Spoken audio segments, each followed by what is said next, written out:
¿Cómo les va? ¿Cómo andan? Otra edición más de este Aciertos y Errores. Un Aciertos y Errores que comienza con un saludo a toda la familia de Luis Maraboto, hombre de Chacarita, jugador de Chacarita, técnico de Chacarita y muy querido en esa institución y en todo el ámbito futbolista. Ha perdido la vida en esta semana que acaba de culminar. Y va nuestro saludo. De esta forma vamos a comenzar el Aciertos y Errores del día de hoy contándoles que va a haber de todo. En un ratito nomás me va a acompañar el concejal Federico Meca de San Isidro, del Frente Renovador. Va a venir a hablar por qué el posismo hace un montón de años que está a la cabeza de ese distrito que pareciera no va a cambiar a corto plazo, ¿no? Lo cierto que en un ratito Federico Meca en el piso para hablar de cómo es ser oposición en un distrito en donde la intendencia está en las mismas manos hace mucho tiempo. También me va a venir a acompañar y vamos a hablar vía Zoom con un analista político. Estoy hablando del señor Jorge Aguilera, analista político desde Colombia. Va a contarnos cómo es el proceso, cómo fue el proceso electoral del domingo pasado entre Petro y Hernández, que van a una segunda vuelta, pero quédese ahí porque lo que él manifiesta es una realidad, al menos no digo desconocida, pero que muy pocos, digamos, acceden a ese tipo de información, lo que es vivir en Colombia, ¿no? Habla mucho de asesinato, de muertes, y en medio de eso una sociedad que reclama cambios, jóvenes que ya no quieren vivir de esa forma, donde están los carteles de la droga, parece que mandan, pero quédese, en un ratito Jorge Aguilera nos cuenta todo lo que está pasando en Colombia tras una elección que demanda un balotaje el próximo 19 de junio, en dos opciones totalmente contrapuestas. Escúchenlo. También me va a acompañar, como siempre, la doctora Amelia Franchi y tenemos la posibilidad en un ratito nomás de hablar no solo con la doctora, sino también con el doctor Miguel Rosales, que es neumonólogo. Esta semana fue la Semana Internacional de la Lucha contra el Tabaco, del Día del No Humo, los perjuicios que causa todo esto que tiene que ver con fumar, ¿no? Que si bien hay un adelanto, si uno hace un análisis comparativo de hace, qué sé yo, 20 años atrás, en donde uno fumaba en lugares cerrados, hoy eso ya no está sucediendo, pero igualmente todavía hay muchas cosas por hacer y de eso nos va a hablar un ratito Rosales junto con Franchi. Nosotros vamos a dar comienzo al programa del día de hoy con algo que hace rato lo tenemos pero no lo habíamos puesto y tiene que ver con la presencia de Guado de Pedro en un congreso de UDRA que fue encabezado por su secretario general, que es ni más ni menos que Luis Barrionuevo. ¿Y por qué digo esto? Porque esta situación, hay que destacar obviamente la presencia del ministro del Interior, Guado de Pedro, quien más allá de cualquier cosa y de la mirada que cada uno tenga acerca del gobierno y del frente de todos y del kirchnerismo, Guado de Pedro es un tipo sumamente inteligente y muy capaz, digamos, ¿no? Y me parece que esto muestra también lo que en principio algunos sectores del oficialismo están pretendiendo, ¿no? También nos va a hablar de eso, de esta situación en un ratito Federico Meca en cuanto a lo que tiene que ver el rol de Sergio Massa en todo esto. Pero no me quiero desviar. Vamos a dar comienzo al programa con esto que le manifestaba que sucedió en Mar del Plata en el encuentro entre Guado de Pedro y Luis Barrionuevo. Guado, en nombre de todos los secretarios generales, de los congresales, esta noche tenerte en nuestra casa para nosotros es gratificante y te digo que somos lo gastronómico agradecidos de todo lo que vos hiciste y lo que seguramente seguirás haciendo en lo que resta de gobierno. Cuando llegó la pandemia, me llamó Luis y me dijo, danos una mano, somos el gremio más grande de la Argentina, somos los trabajadores más perjudicados por la pandemia. Le dije, Luis, contá con nosotros, contá con el gobierno nacional, contá con el gobierno provincial, contá con funcionarios y funcionarias que van a poner el cuerpo para que podamos pasar esta pandemia. Ahí, Luis, con su capacidad creativa, con su imaginación y con su experiencia, me propuso, estuvimos charlándolo, pero ya casi a la salida de la pandemia, primero creo que fuiste el fundador del ATP.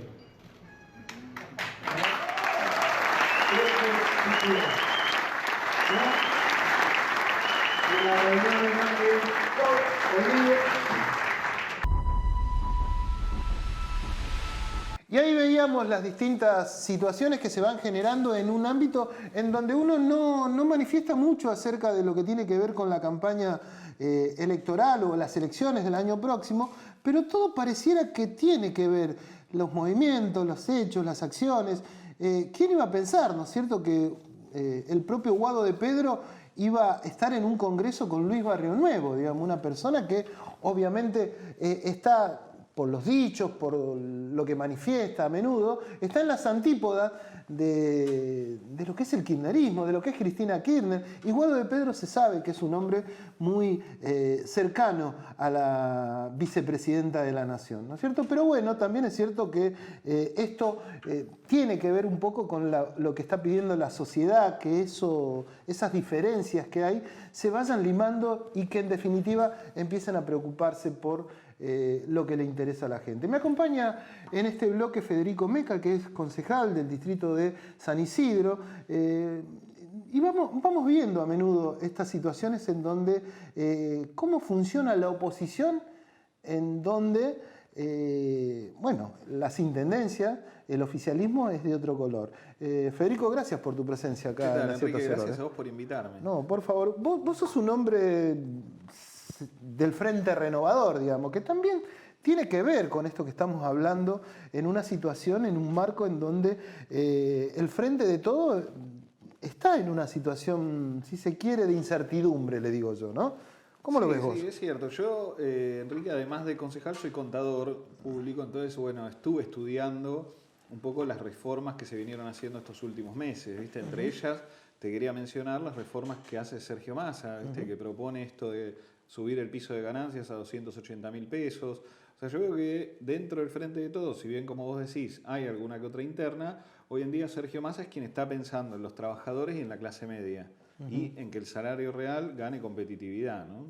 De hecho, esto pasó la semana pasada con este apresuramiento que tuvo el Ministerio de Economía en función de subir el piso de ganancias, ¿no es cierto? Lo que pasa es que la idea cuál es, que el salario vaya a un ritmo, pero que también la economía acompañe, ¿viste? Entonces es como que esto lo que hace le da poder real de compra a los asalariados. Entonces la verdad que es muy bueno. Mirá, te tiro un dato. En la provincia de Buenos Aires, con esta reforma dejan de pagar ganancias 180.000 contribuyentes, ¿viste? La verdad que es bastante.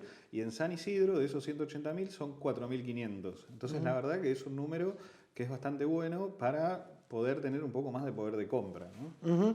¿Es fácil ser peronista o es más complicado ser peronista en distritos del norte como San Isidro, por ejemplo, ¿no? Sí, a ver, hay una concepción con que San Isidro es antiperonista. La verdad que yo lo que veo cuando me acerco a hablar a la gente es que los ideales que nosotros tenemos son muy parecidos a los del vecino de San Isidro. Entonces es como que no lo veo tan así. Porque, por ejemplo, esta medida de subir el piso de ganancias, digamos, si la gente es peronista o no, digamos, nadie puede estar en contra de esto, digamos, porque, o sea, vos no podés decir yo no soy peronista y la verdad estoy en contra de que suban el piso de ganancias. Pues es una medida que beneficia a la clase media y a los trabajadores. Entonces es como que en ese sentido me parece que la gente acompaña. Lo mismo que la reforma para el régimen de pequeños monotributistas, ¿viste? Que también se suben los pisos, ¿viste? Se sube las bases, entonces es algo que afecta a casi 4,5 millones de monotributistas, ¿viste? Y también para autónomos.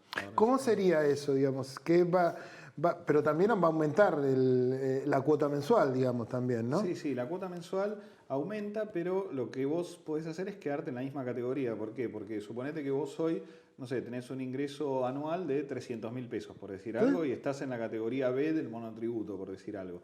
Entonces lo que hace el proyecto de Sergio Massa es subir, digamos, el tope de facturación anual que vos podés hacer. Entonces capaz que quedándote en la categoría B, en vez de 300.000, vas a poder facturar 400.000. Bueno, está bien, pero en ese marco, o sea, porque siempre está en discusión eso, ¿no? Porque acá vos tenés siendo un poco optimista, un 60% de inflación anual, digamos. Y eso en ocasiones no es lo que sube el monotributo, digamos, ¿no? No, O sea, seguro que no es la solución final, pero me parece que es una solución que acompaña al bolsillo de la gente, que es importante, ¿viste? O sea, es importante que vos puedas ir al supermercado y poder comprar. Entonces, si vos te reducen, por ejemplo, lo que te retienen de ganancia en el recibo de sueldo, tenés más dinero para ir y comprar en el supermercado. Entonces me parece que no es la solución final, pero acompaña. También en este proyecto se tratan los autónomos, ¿viste? Los autónomos venían olvidados de hace rato y ahora lo que se les da también se les sube las bases imponibles, ¿viste? La ganancia mínima no imponible aumenta casi 2 veces más para los autónomos. Entonces es algo que al bolsillo de la gente la verdad le viene bien.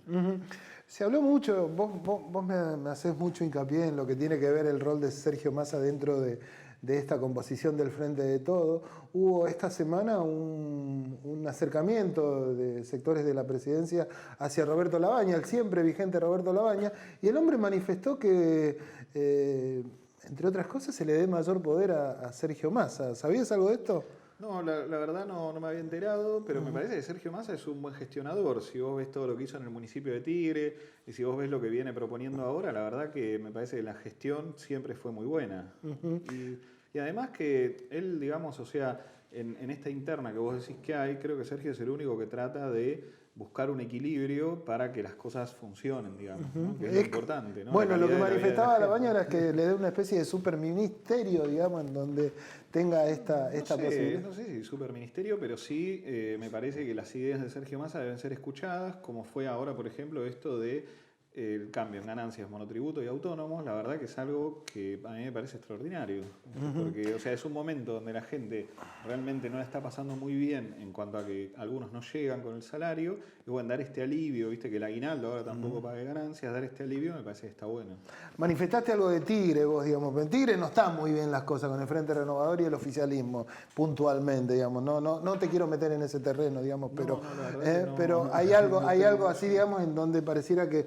Pero... No, yo te hablaba de la gestión que tuvo Sergio en Tigre, que fue, viste, muy buena en cuanto a lo que hizo con las cámaras de seguridad. ¿Te acordás que en ese momento nadie ponía cámaras? Bueno, fue un pionero poniendo cámaras de seguridad en el COT que armó, viste. La verdad, Tigre le dio una vuelta interesante, que me parece que si vos replicas eso a la provincia de la Nación, puede ser algo interesante. Vos venís de San Isidro, como dijimos al comienzo. Hay posismo, el posismo se quedó instalado en ese lugar y parece inamovible. Sí, en San Isidro es un partido que es muy conservador, ¿viste? Y muy tradicional. Y la familia Pose viene hace más de 40 años. Igual hoy se nota una falta de gestión y una gestión bastante obsoleta en el distrito. Cuando vos hablás con vecinos en la calle, te lo comentan eso, ¿viste? Pero bueno, es cuestión también de que la gente se anime a dar ese paso del cambio, ¿no? Porque estando con un intendente tantos años, como que es importante que la gente se anime a dar el cambio, ¿no? Porque, a ver, ¿qué pasa? San Isidro tiene un presupuesto de 35.000 millones de pesos, la verdad que es grande. Entonces debería estar mucho mejor que lo que está. Yo no digo que está todo mal en San Isidro, pero podríamos estar mucho mejor.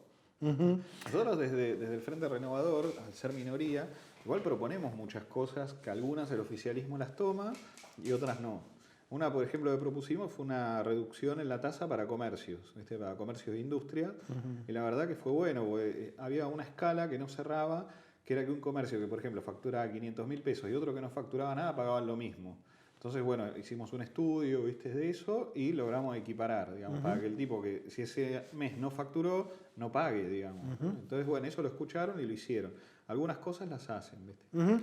En San Isidro, ¿quiénes son más opositores en este momento? ¿Ustedes o el sector del macrismo, digamos, hacia el posismo, digamos? ¿No? Y bueno, ahí yo no me meto mucho en esa interna, pero bueno, hay una persona que es Ramón Lanús, que está dentro de hoy del PRO. Y bueno, él hizo campaña durante toda la campaña, digamos, hablando mal del intendente, y hoy está, por ejemplo, la rendición de cuentas, la votó a favor del intendente. Entonces es medio raro lo que pasa ahí. Los verdaderos opositores somos nosotros, digamos, que somos los que estamos del otro lado, ¿no? Y los que proponemos mejoras al distrito. ¿Por qué tendrían, digamos, que... Yo comenzaba el bloque hablando acerca de que uno ya está poniendo la mira en el 2023, digamos. ¿Cuál es la idea superadora, digamos, que... porque también el peronismo, no sé cómo está, ¿sufre también esta discusión interna en San Isidro? Mira, interna siempre hay, pero todos ahora queremos llegar a la unidad para tratar de en 2023 disputar la intendencia a Gustavo Pozzi. Bueno, por eso, ¿y cuál sería el motivo por el cual ustedes tienen una idea superadora de estos casi 40 años del posismo? No, básicamente tenemos muchas ideas, ¿viste? O sea, esto que te digo, o sea, favorecer a los comercios, favorecer al desarrollo local, el turismo receptivo. O sea, no vemos que se estén haciendo cosas en San Isidro que favorezcan al vecino. ¿Viste? ¿Qué es lo criticable hoy? Y hoy pareciera un San Isidro dividido en dos, por ejemplo, ¿viste? O sea, como que la Panamericana dividiría Boulogne y Villa Adelina para una parte y el resto de San Isidro para otra. Por ejemplo, Boulogne y Villa Adelina están totalmente olvidados, ¿viste? Y el resto de San Isidro se ocupan, pero ahí van tapando bachecitos, ¿viste? Hacen alguna que otra cosa y nada más. Entonces vos decís, con un presupuesto de 35.000 millones, podés hacer refugios, ¿viste? En paradas de colectivos más seguros. Podés hacer refugios para mujeres, que ya los pedimos, más jardines maternales, un hospital veterinario, un hospital oftalmológico que no hay, un odontológico. O sea, tenemos una lista de propuestas y una plataforma gigante de cosas para hacer. El tema es eso. Los refugios de transportes que... Las paradas seguras. Las paradas seguras que implementó el Ministerio de Transporte, ¿llegaron a San Isidro? Llegaron a San Isidro, pero lo van haciendo a poquito. Yo ya hice la pregunta de por qué no se implementa y no me contestan. ¿Viste? Es como que hasta ahora pusieron una. Hay un convenio firmado de como por 30 y solamente pusieron una. ¿Preguntaste en el Ministerio de Transporte por qué? Sí, pero eso, o sea, el Ministerio de Transporte lo que hace es baja los fondos y el municipio es quien lo ejecuta, digamos. Entonces los fondos ya los bajaron. Ahora, ¿qué pasa con el municipio que no los ejecuta? Esto es lo que yo te digo de lo que dado que está la gestión, ¿no? Pasa, hoy por hoy, digamos, ¿cuál es, desde el lugar tuyo, digamos, qué sería lo primordial para ese lugar? ¿Para San Isidro, decís? Yo lo que vine proponiendo en toda la campaña es el tema de no aumentar tanto los impuestos, porque los impuestos son carísimos, ¿viste? Me parece que es un municipio que se puede autofinanciar como está, no deberían subir mucho los impuestos, y después también ocuparse de las localidades de Boulogne y Villa Adelina, que están totalmente olvidadas, ¿viste? Y una parte de Bécar también. Me parece que eso hoy es la prioridad.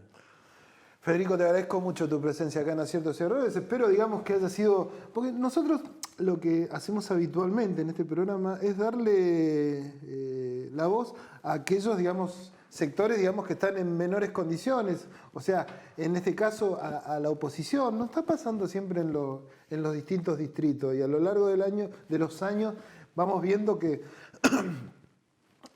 hay una necesidad por parte de la gente de escuchar las otras voces. Así bueno, que, gracias por invitarme, Enrique. No, por favor. Nosotros vamos a 3 de febrero. En este caso, el intendente de ese distrito, estoy hablando de Diego Valenzuela, estuvo inaugurando lo que tiene que ver con una serie de paradas. No paradas en este caso, presentó una nueva guardia urbana, digamos, ¿no? Guardia urbana que amerita a dar mayor importancia o primacía a lo que tiene que ver con la seguridad. Un tema que le es muy común a toda la gente en cuanto a lo no resuelto, ¿no? Y se sigue insistiendo. Pero esto decía Valenzuela acerca de esta seguridad urbana.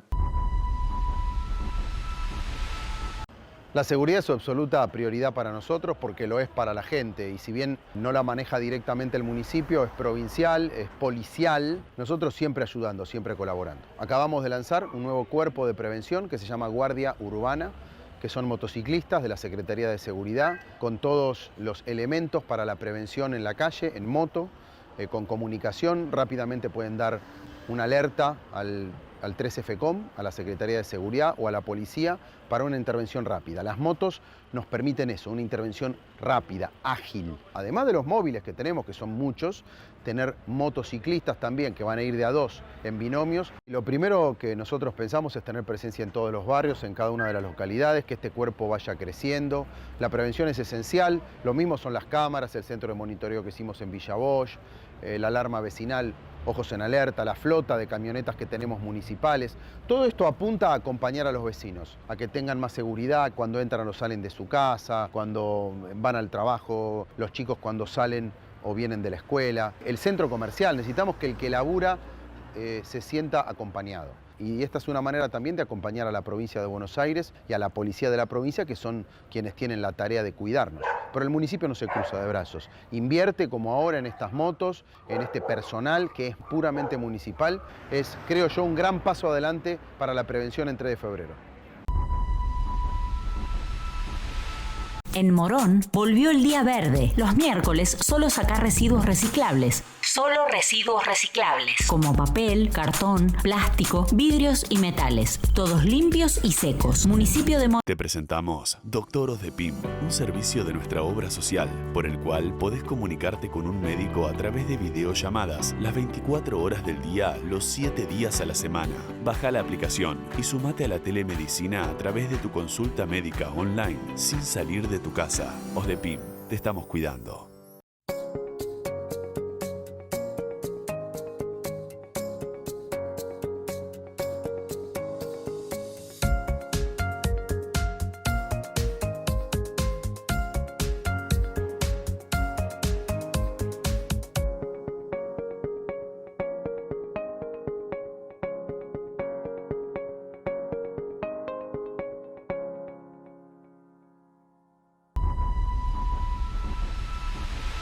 Bloque internacional, este de aciertos y errores, y en este caso me acompaña Jorge Aguilera, que es analista político, y está en Colombia el hombre, y la idea de charlar un ratito con él es por las elecciones que hubo el domingo pasado en ese país, en nuestro vecino país, en donde ninguno de los aspirantes a presidente alcanzó el 50% de los votos. Por lo tanto, hay una segunda vuelta que se va a disputar entre Gustavo Petro, quien fue el que más votos sacó, y Rodolfo Hernández. Esta segunda vuelta se va a dar el próximo 19 de junio. Lo llamativo en este caso es que ambas, al menos hasta donde yo sé, ahora lo va a explicar mejor nuestro hombre allá en Colombia, dos opciones totalmente contrapuestas, ¿no es cierto?, en cuanto a lo que uno supone políticamente, ideológicamente también, ¿no? Jorge, es así. Antes que nada, gracias por tu presencia acá en nuestro programa, ¿eh? Con todo gusto, a ti, muy amable por la invitación. Por favor, a ver, contame vos, ¿estoy en lo cierto en lo que estoy manifestando? Vos estás ahí y tenés un panorama obviamente mucho mejor de lo que yo pueda decir desde aquí. Pues muy bien, mira, les voy a dar un poco el contexto de estas elecciones.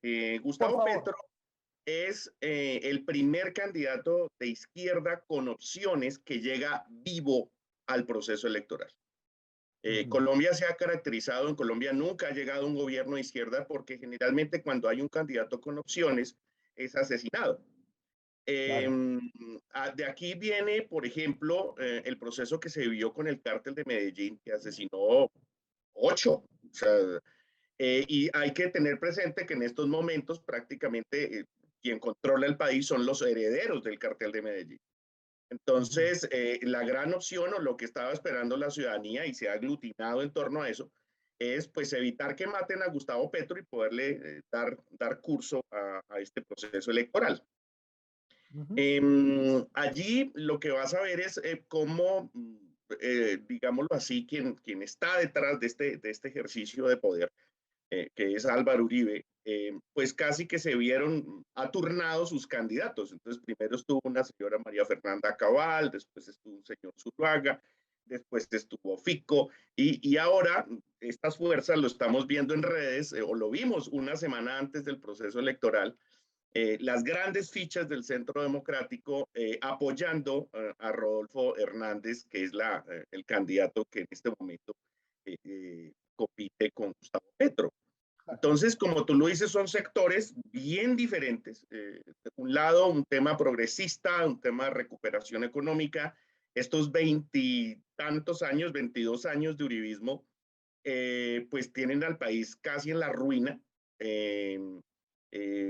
Las cifras internacionales lo dicen, ni siquiera las cifras nacionales. Las cifras internacionales nos indican que Colombia pues, es el primer productor de cocaína, somos el segundo país en organizaciones criminales, somos el segundo país del continente en desigualdad social, somos el primer país en población desplazada. Aquí hay que tener en cuenta que estas organizaciones criminales pues, buscan apropiarse de la tierra pues, para sus negocios.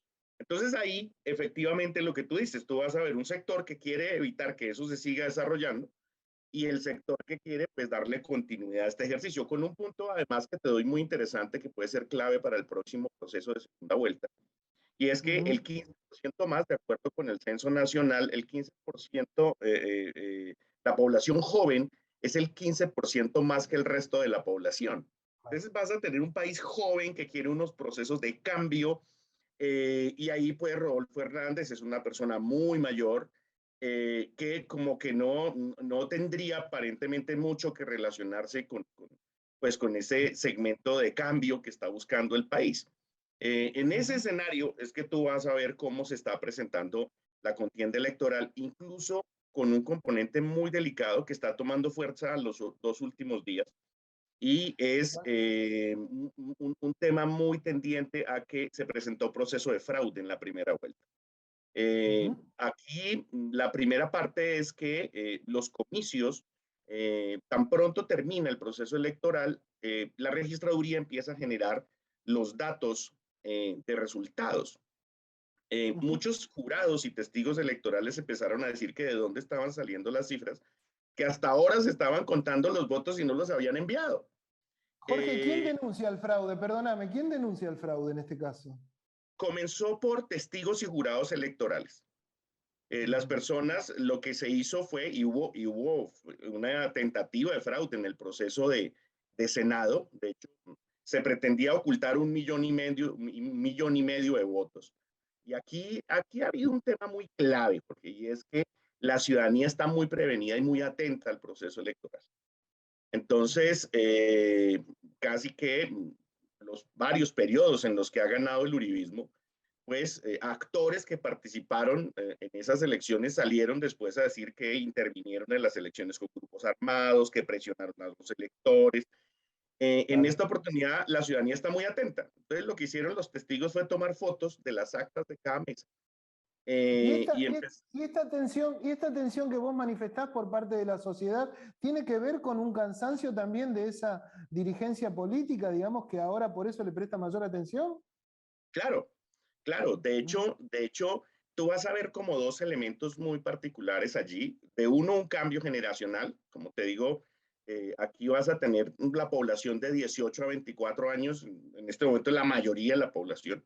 Y otro componente es el hastío, porque no están encontrando oportunidades, que fue lo que generó el paro nacional del año pasado, que incluso en encuestas, lo puedes ver, fue apoyado por el 75% de la población. Es decir, no solamente son los jóvenes, sino el resto de la población está respaldando esta necesidad de cambio. Por eso es que ha estado la gente como tan atenta, tan alerta. Empezaron a generar los mismos testigos diciendo eso. Hasta ahora estamos contando, esas cifras son extrañas. Y la cereza de ese momento fue una llamada de una funcionaria desde la sala de conteo de la registraduría, que llama y publica y dice, los llamo desde la sala de conteo de la registraduría, y les puedo decir que los boletines que están transmitiendo son falsos porque hasta ahora estamos contando los votos, no hemos generado ninguna información para que se genere un boletín. Ya en la noche, dos observadoras, una principalmente electoral, que vino de México, dijo, fue muy extraño cómo aún no estábamos mirando el conteo de las mesas, ya estaban generándose los boletines de resultado. Y si se tiene en cuenta el periodo en que se entregan los boletines, que fue más o menos 2 horas para 20 millones de votos, ella decía, cada persona, por más personas que tengan, cada persona de la sala de conteo debió contar 228,000 votos por hora, lo cual es absolutamente imposible. Entonces, a partir de eso, pues, las personas han estado verificando y tú vas a ver las redes llenas de fotos de las actas que no concuerdan con el proceso que se presentó. Ayer, de hecho, un abogado ya presentó una denuncia para poder verificar. Acuérdate, hay que recordar algo y hay que tener en cuenta algo. Y es que aunque se pidió verificación del software, pues no hay ningún veedor internacional que esté verificando si el conteo es cierto. ¿Por qué se pidió? Porque una persona que está presa, 11 años preso por fraude, anunció que pues él había alterado el fraude electoral en unas elecciones pasadas. Y lo curioso es que en la entrevista este señor dice, yo alteré el software, estoy preso por alterar el software, y aún así no han cambiado el software. Entonces, increíble. Ahí vas a ver esta suspicacia y esta atención que tiene la ciudadanía sobre este proceso de conteo de la primera vuelta. Tal cual. Jorge, vos como analista político, ¿cómo ves la elección de Colombia en el contexto, si se quiere, sudamericano? Yo creo que la elección de Colombia, por ejemplo, hacia el tema de Gustavo Petro, casi que es una tendencia latinoamericana, basada también en como en tres ejes, ¿sí? Uno, el que ya mencioné, el cambio generacional. Mira, América Latina es el continente joven en este momento. Por eso tú vas a ver la diferencia del proceso electoral colombiano, por ejemplo, con el francés, ¿sí? Mira el uso de tecnología. El francés es muy limitado, con temas un poco torpes, mientras que en América Latina el consumidor de redes es mucho más activo y son mucho más. El otro eje que tienes que ver es la insatisfacción generada por el modelo neoliberal, que fue lo que rompió la estructura en Chile y lo que ha generado esta insatisfacción en el cambio generacional. ¿Sí? Tú vas a ver, por ejemplo, las críticas al modelo Milton Friedman, hay una muy puntual, en donde se habla del capitalismo suicida, que es generar unas ganancias a corto plazo sin mirar los efectos a futuro, que es donde está el enfoque extractivista, donde está, por ejemplo, un tema que es, tienen que solucionarlo sí o sí las sociedades latinoamericanas, y es que los jóvenes están recibiendo tan poco ingreso que, por ejemplo, difícilmente se pueden comprar una casa, ¿sí? Trabajan y escasamente reciben para sobrevivir, no se van a pensionar, no van a recibir pensión. Al no tener la posibilidad de adquirir una casa, pues no se pueden casar, entonces terminan viviendo en la casa de los papás.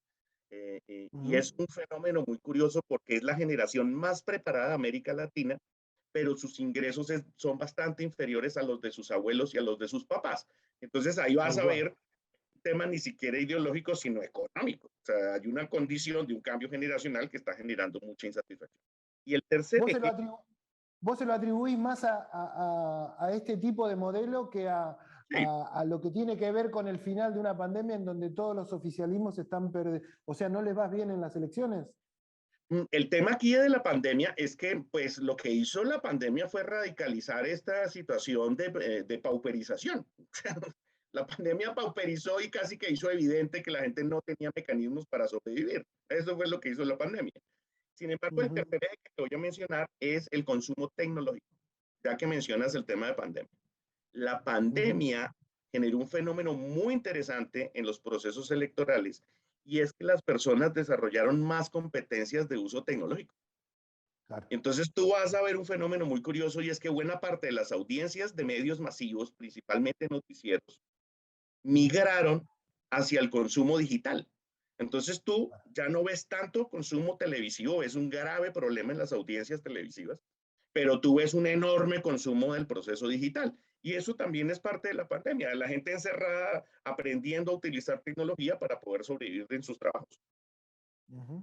Ya para ir culminando, ¿qué expectativa tenés vos? O sea, porque acá yo no veo, más allá de que haya sido una diferencia bastante notoria, digamos, entre lo que tiene que ver con Petro y Hernández, digamos que casi son, no sé, 12, 13 puntos de diferencia, no tiene ganada la elección de manera contundente el propio Petro, y también es cierto que ahí las elecciones no son obligatorias, ¿no? Que es un dato también que puede ingerir en esto de lo que te estoy tratando de consultar, digamos, ¿no? Pues mira, la lectura puede ser más dada, yo miraría, aquí sería un poco suspicaz, yo sí quiero seguir viendo qué más siguen subiendo de estas actas que no concuerdan. Porque si sigue esa tendencia y la demanda que se presentó ayer continúa, o sea, se siguen presentando elementos probatorios, yo creo que estaríamos frente a un proceso de un golpe blando.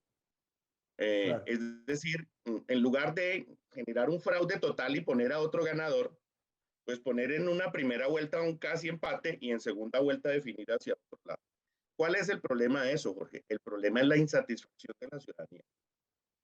La ciudadanía está absolutamente insatisfecha. Yo creo que de no darse un proceso electoral que concuerde con esta necesidad de cambio ciudadano, tú lo que vas a tener es un lío de gobernabilidad.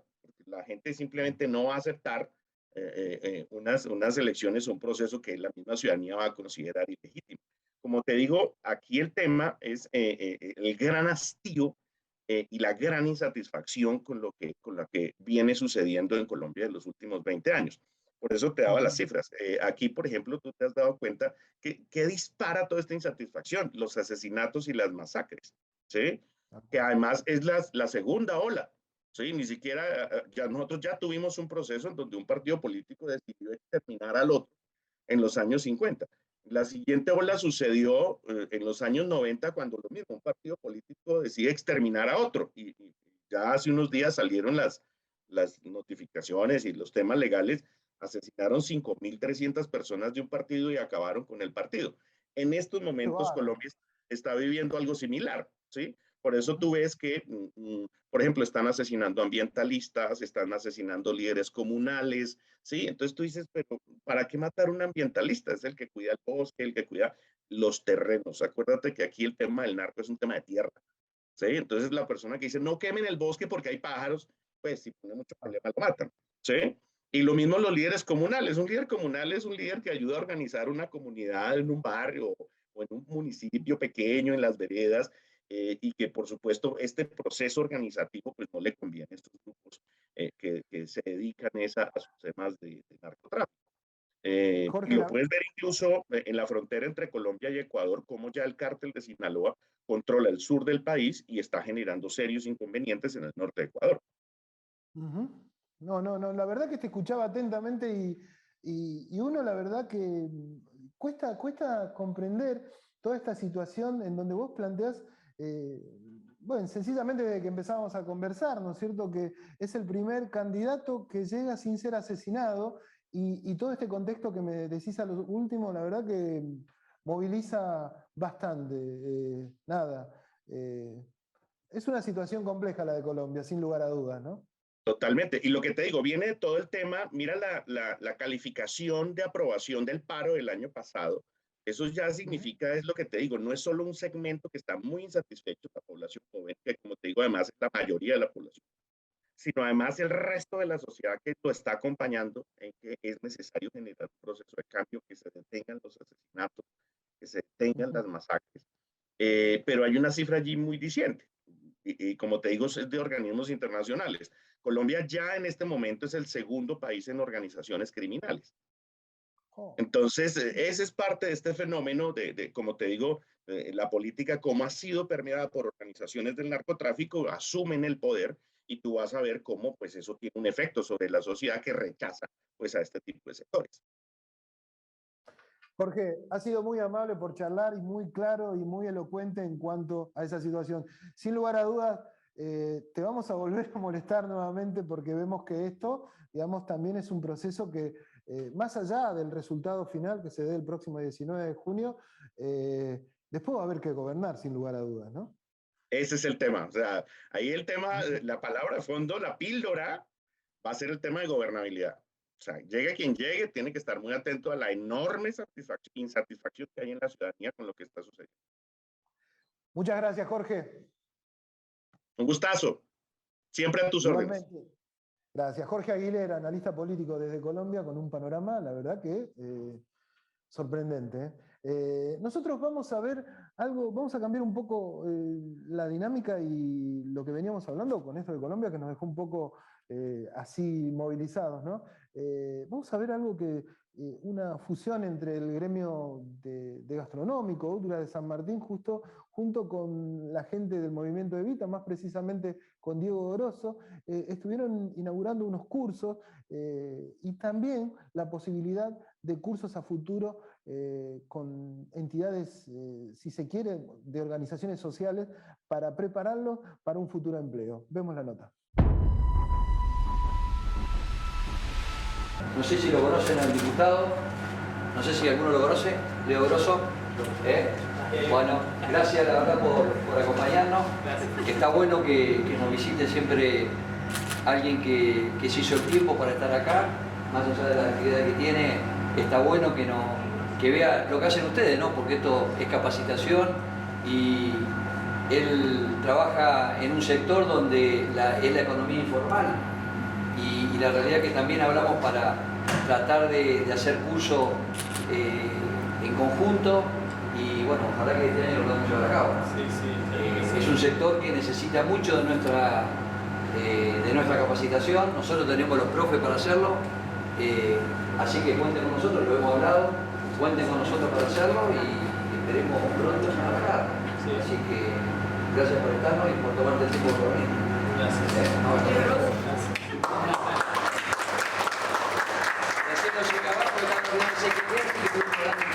Felicitaciones por terminar el curso y está buenísimo que puedan tener estos espacios así, con la Cámara Empresaria, el sindicato, el espacio de formación. Tuvieron el privilegio de estar acá, que esto es el resultado del esfuerzo de los trabajadores y las trabajadoras. Este sindicato, esta escuela, esta cocina hermosa que ya conocimos la otra vez, así que gracias a vos por recibirnos y a los muchachos. Y a todos los chicos por el esfuerzo enorme y esperamos.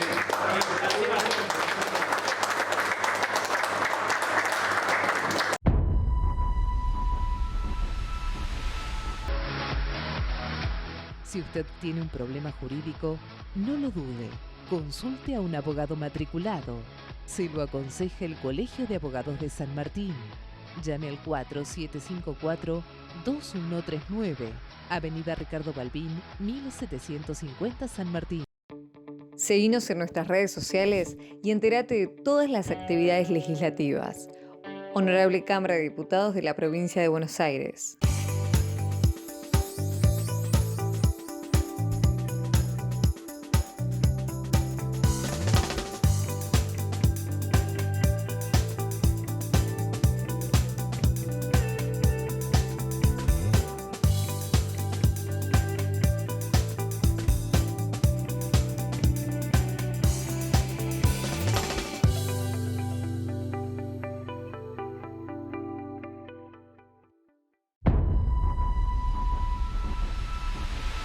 Bloque de salud, como siempre lo hacemos de manera habitual acá en este Aciertos y Errores. Me acompaña como siempre la doctora Amelia Franchi.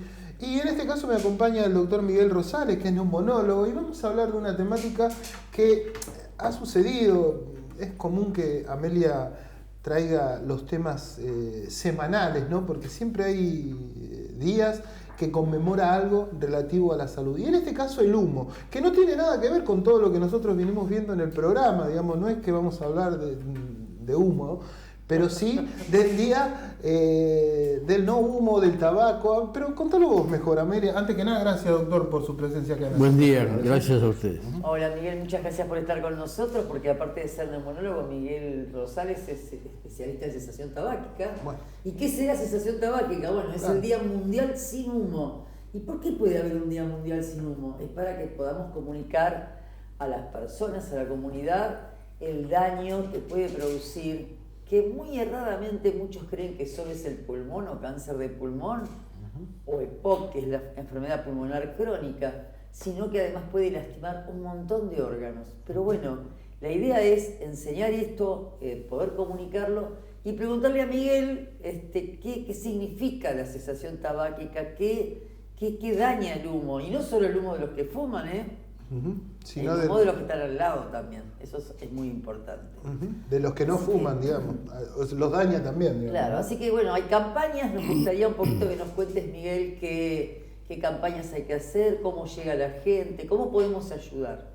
Bueno, la campaña mundial, y por eso lo del Día Mundial sin Humo, es porque mundialmente le afecta a todas las naciones, y por eso que el Convenio Marco para el Control del Tabaquismo estableció a través de la OMS que sea un día, el día 31 de mayo, el Día Mundial sin Humo. Porque sabemos que el tabaquismo es la enfermedad que más muertes y enfermedad produce en el mundo. Anualmente, más o menos, más de 8 millones de personas mueren en el mundo por el tabaquismo, de las cuales 1.200.000 mueren por el humo de terceras personas, claro, es decir, no fumadores, sino por el humo ambiental del tabaco, que hoy en día hablamos de humo de primera mano, de segunda mano, de tercera mano, y hoy en día se considera que también es un riesgo que afecta y produce enfermedades las colillas de cigarrillo. Sí. Las colillas de cigarrillo que siempre van a parar la vía pública y contienen 8 miligramos de nicotina. Y eso produce una contaminación ambiental a través del agua, fundamentalmente, acequias, ríos, mares, océanos, y eso es una gran contaminación en la alimentación por los peces, en el agua que nosotros consumimos, o sea, es muy amplio todo. Y entonces, ante esta situación mundial, todos debiéramos pensar y establecer normativas, leyes, para que se respeten el derecho ajeno de no estar expuesto a este tipo de contacto con el humo del tabaco, que contiene más de 7 millones de sustancias tóxicas y más o menos 70 cancerígenas demostrados, y por lo tanto aumenta el cáncer. Lo que yo noto es que desde afuera, o sea, uno ve mayor concientización, y esto quizás lo charlábamos recién fuera de cámara, en función de que antes en cualquier dependencia pública, en instituciones bancarias, en el colectivo también. Uno fumaba, digamos, o las personas fumaban, digamos, y eso no está pasando. Digo, ¿hay mayor concientización por parte de la gente? ¿A qué obedece? ¿O cómo lo ve? Por lo menos ha habido bastante comunicación que hace que nos mantengamos un poco más informados de qué cosa produce el cigarrillo. Porque antes fumar era alguien que estaba por arriba, digamos, de una posición económica sólida, que era una persona muy importante, y entonces se le daba un lugar de respeto, si se quiere. Y hoy en día se sabe que eso no es así. Y que como el humo de tabaco, como decíamos, esas 4 formas de contaminarnos y enfermarnos, entonces ya los fumadores no son mirados como antes, sino más bien tienen que mantenerse un poquito más reservado el consumo. Las campañas también en los cigarrillos, en los sobres de cigarrillos también, digamos, sí, que tiene que ver con... Y también hay leyes, ¿no? Una ley nacional, hay leyes provinciales, hay otras maneras de control que, lástima que como las leyes yo creo que no se cumplen como debieran cumplirse. Porque si ¿Debiera ser más estricto para usted?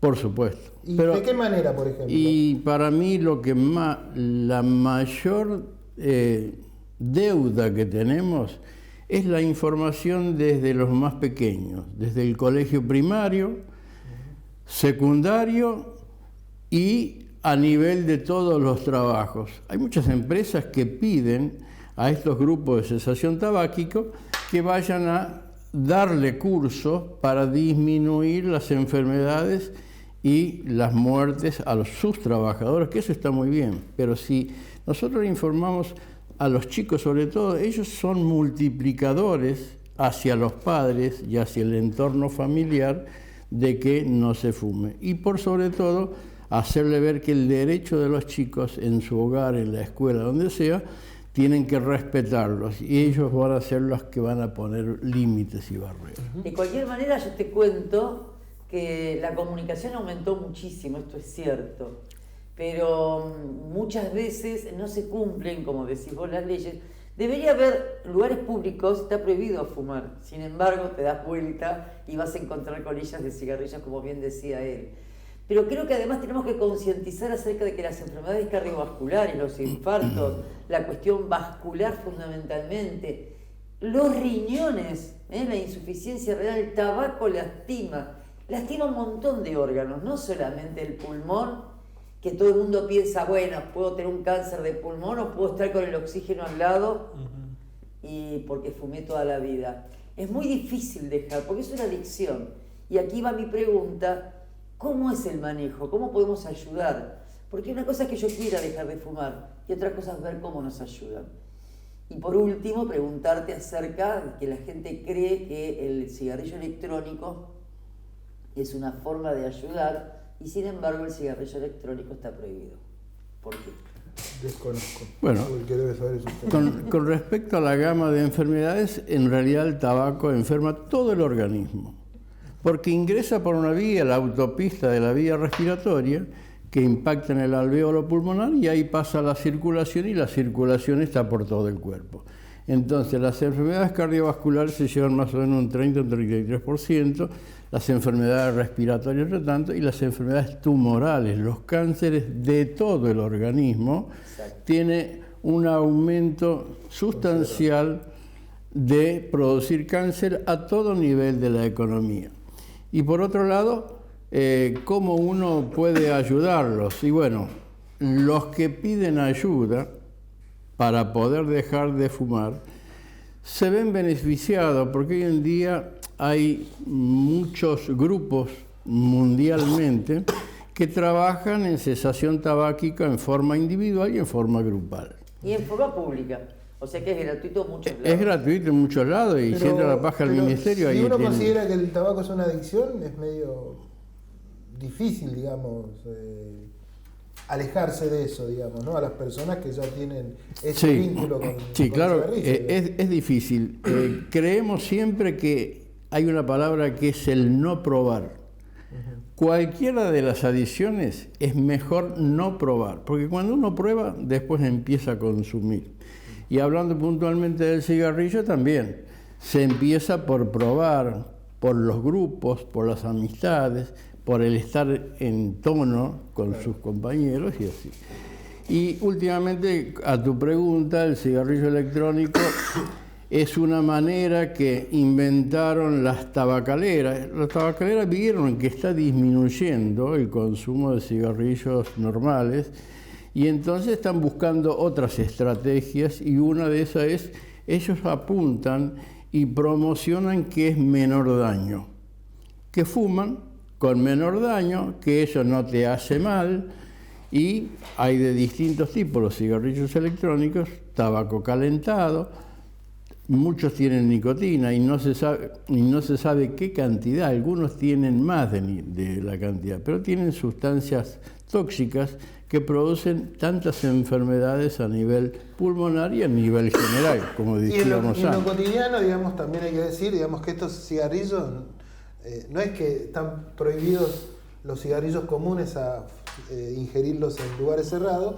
sino que estos también, digamos, ¿no? Sí, pero además, claro, el vapeo produce quemazón, calor y por lo tanto también lastima, claro. Pero además lo que no sacás es una de las tres cuestiones que no tenemos que manejarnos y es lo social. Porque tener el cigarrillo electrónico es seguir llevando algo a la boca, mano-boca. Entonces, de alguna manera, no estamos ayudando a que dejen de fumar, más allá de todas las sustancias que contienen. ¿Semana del no tabaco o es el día del no tabaco? Día mundial. Debiera ser el año mundial y así sucesivamente. Por último, Miguel, hay una ley donde Argentina no es uno de los pocos países que no... ¿Cuál? El convenio marco. Convenio marco lo han establecido, lo han refrendado 180 países. Creo que Argentina creo que somos 7 los países que no han refrendado ese convenio marco. ¿En qué consiste? Y son pautas que todos los países en el mundo debieran cumplir para disminuir el consumo de tabaco. Desde el aumento de las tabacaleras... Aumento de precios, el etiquetado, es decir, hay una serie de cosas que no se están cumpliendo. Y realmente los negociados parecieran ser superiores, a pesar de que el daño económico para un país, para una familia y para un individuo supera largamente lo que recoge el Estado por los impuestos. Bueno, quedó clarito, ¿no? Quedó claro por qué no se lleva adelante, o al menos no entra dentro de este convenio marco a nivel mundial la Argentina. Quizás alguien pregunte que uno habla porque nunca fumó. ¿Cómo? Quizás puedan pensar los fumadores que uno trata de ayudar en esto porque nunca fumó y no sabe lo que es la angustia de fumar. Yo fumé alguna vez y tuve que dejar. ¿Vos, Miguel? Sí, yo también he fumado y uno después se da cuenta y es un multiplicador porque realmente lo que sufre la persona que fuma, eso no lo podemos medir, solamente esa lo sabe y cuando deja de fumar la experiencia de los beneficios que recibe por no fumar son inconmensurables. Doctor, le agradezco mucho su presencia. Gracias. Gracias a usted. Gracias. Amelia, nos vamos nosotros. Sí, nos vamos como aumentó siempre. El COVID, viene la viruela, no aumentó la viruela, seguimos con 2 casos solos. El COVID aumentó en una semana el doble, así que a cuidarse, a usar nuevamente y no dejar de usar el barbijo. Y bueno, sigamos avanzando. Bueno, así sigamos avanzando en cuidarnos. Nos vemos la semana que viene. Dale. Nosotros nos vamos con un poquito de música. Se cumplieron esta semana 30 años de un disco emblema del rock argentino. Tiene que ver con El amor después del amor del señor Fito Páez, del Rosarino. ¿Quién no ha escuchado? 14 temas, 14 hermosos temas. Nosotros nos vamos con uno. Nos dejamos a cargo de nuestro alma madre del grupo, digamos. Tiene que ver con Jorge Concilio, que él decida qué tema de El amor después del amor elige para despedirnos. Nos encontramos la semana que viene con más Asientos Celulares. Han sido muy amables por estar del otro lado. Cuando me di cuenta estaba vivo, vivo para siempre de verdad. Hoy compré revistas en Palermo, no pensaba en nada más, y caí que al fin todo esto no es nada más que un juego. Todo empieza siempre una vez más, y a rodar, y a rodar, y a rodar, y a rodar mi vida, y a rodar, y a rodar, y a rodar, y a rodar